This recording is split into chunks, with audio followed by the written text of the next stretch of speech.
बिस्मिल्लाहिर्रहमानिर्रहीम MTH 603 हमारे पास जो ये आज का टॉपिक है ये है सेंट्रल डिफरेंसेस।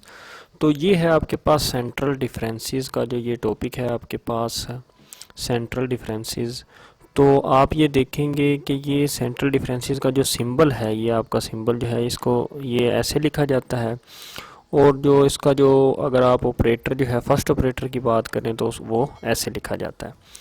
तो उसके बाद ये है उसकी जनरल फॉर्म है, ये आपके पास जनरल फॉर्म लिखी हुई है। तो ये मैं आपको बोर्ड पे समझाऊंगा। और नेक्स्ट जो है ये आप देख सकते हैं जो ये जो वो फर्स्ट था और ये सेकंड है सेंट्रल डिफरेंसेस। तो उसके बाद ये आपका हायर है, आप थर्ड फोर्थ फिफ्थ इस जो जनरल फॉर्म से आप ऑब्टेन कर सकते हैं। और देन ये आपके पास क्या है, टेबल जो है ये आप देख सकते हैं, ये आपके पास टेबल है, सेंट्रल डिफरेंसेस का टेबल है। तो ये मैं आपको समझाता हूँ ये टेबल क्या है। तो चलते हैं अपने बोर्ड पे। बिस्मिल्लाहिर्रहमानिर्रहीम हमारे पास जो है ये है सेंट्रल डिफरेंसेस। तो सेंट्रल डिफरेंसेस का जो ऑपरेटर है उसको हम ऐसे डिनोट करते हैं और इसको सेंट्रल डिफरेंसेस ऑपरेटर कहते हैं। इसकी जर्नल फॉर्म ये है आपके पास, ये मैंने राइट की है इसकी जर्नल फॉर्म। तो आप क्या करें, अगर आप यहाँ पे आई की जगह पे 1/2 पुट करते हैं तो ये 1/2 यहाँ पे 1/2 प्लस 1/2 1 हो जाएगा, और यहाँ पे 1/2 माइनस 1/2 क्या हो जाएगा, 0 हो जाएगा। देन आपके पास जब आप आई की जगह पे 3/2 पुट करते हैं तो यहाँ पे आप 3/2 पुट करेंगे तो 3 प्लस 1 4/2 वो क्या हो जाएगा, 2 हो जाएगा। तो यहाँ पे आप 3/2 माइनस 1 3 माइनस 1 2 2/2 1 हो जाएगा। तो ऐसे ही ये फर्स्ट ऑपरेटर था, ऐसे ही आप हायर के लिए सेकंड ऑपरेटर ये है जो आपका सेंट्रल डिफरेंस ऑपरेटर है। और देन आप n तक आप कोई भी उसकी जनरल फॉर्म आपके पास ये है। तो आप इसको जहन में रख लें, इसको जहन में रख लें और इसको जहन में रख लें। इस टेबल से आपको बहुत अच्छी जो है ये समझ आ जाएगी। ये टेबल जो है ये आपको आसानी देगा समझने के लिए। ये है आपके पास x की वैल्यू x0, x1 मैंने आपको बताया था ये x0 प्लस h के भी बराबर है।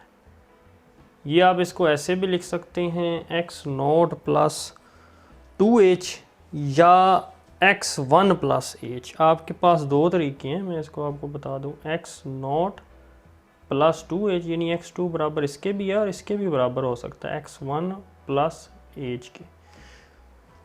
तो अब इसके बाद आपके पास x3 है, x4 है, x5 है, x6 है। हम जनरली इसको y0 जो है मैंने आपको बताया था ये बराबर हो सकता है f ऑफ x0 के भी, या ये f ऑफ x1 के भी बराबर हो सकता है, या f of x0 plus h के भी बराबर हो सकता है। मतलब अगर ये y है, मैं इधर लिख दूँ, अगर y1 f ऑफ x1 के बराबर है तो ये f of x0 plus h के भी बराबर हो सकता है। तो ऐसे ही y2, y3, y4, y5 और y6 है।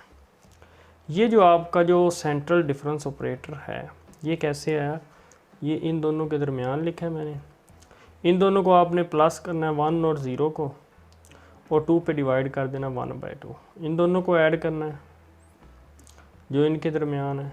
तो आपने क्या करना है, ये बराबर होगा y2 माइनस y1 के। कैसे आए कि इन दोनों को आपने ऐड करना है और 2 पे डिवाइड कर देना और 3/2। जैसे ये फार्मूला इसका ये आपके सामने लिखा हुआ y2 माइनस y1। देन आपके पास है y3 minus y2 is equal to ये आपका सेंट्रल डिफरेंस ऑपरेटर y5/2। ये जो है आपका ये कैसे आएगा आपको पता चलेगा कि ये इन दोनों को जमा करने से आपने 2 पे डिवाइड किया, ये इनके दरमियान ऐसे आ गया, ये ऐसे आ जाएगा 4 प्लस 3 7/2, यहाँ पे 9/2 और यहाँ पे 11/2।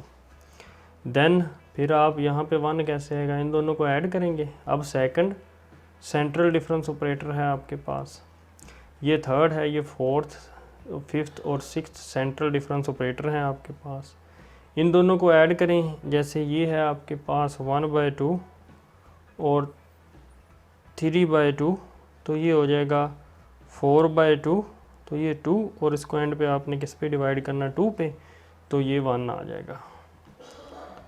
यानी इन दोनों को ऐड करके आपने 2 पे डिवाइड करना है। ऐसे ही इन दोनों को ऐड करके 2 पे डिवाइड करना है, इन दोनों को ऐड करके 2 पे डिवाइड करना है, इन दोनों को ऐड करके, और आपके पास ये सेकंड सेंट्रल डिफरेंस ऑपरेटर आ जाएगा।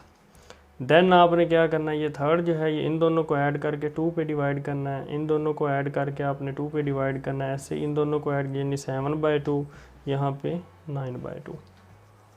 देन आप फिर ऐसे ही इन फोर्थ जो है वो इन दोनों को ऐड करके आपने 2 पे डिवाइड करना है, इन दोनों को ऐड करके 2 पे डिवाइड, इन दोनों को ऐसे ही फिफ्थ है, इन दोनों को ऐड करके 3 + 2 5/2, ऐसे 7/2 एंड पे इन दोनों को ऐड करेंगे। जैसे मैं ये करवा देता हूँ, 5/2 और 7/2 को ऐड करना है, मतलब ये हो जाएगा 12/2, तो ये 6 आ जाएगा। जब ऐड कर दिया देन आपने 2 पे डिवाइड किया तो ये आपका 3 आ जाएगा, यही लिखा हुआ है। ये है आपका सेंट्रल डिफरेंस ऑपरेटर और उसका टेबल जो है ये आपके पास है। उम्मीद करता हूँ कि आपको ये आज का टॉपिक जो है ये सेंट्रल डिफरेंस ऑपरेटर जो है ये समझ आ गया होगा। For more video subscribe to my channel and stay tuned with Waqar Institute. Thank you.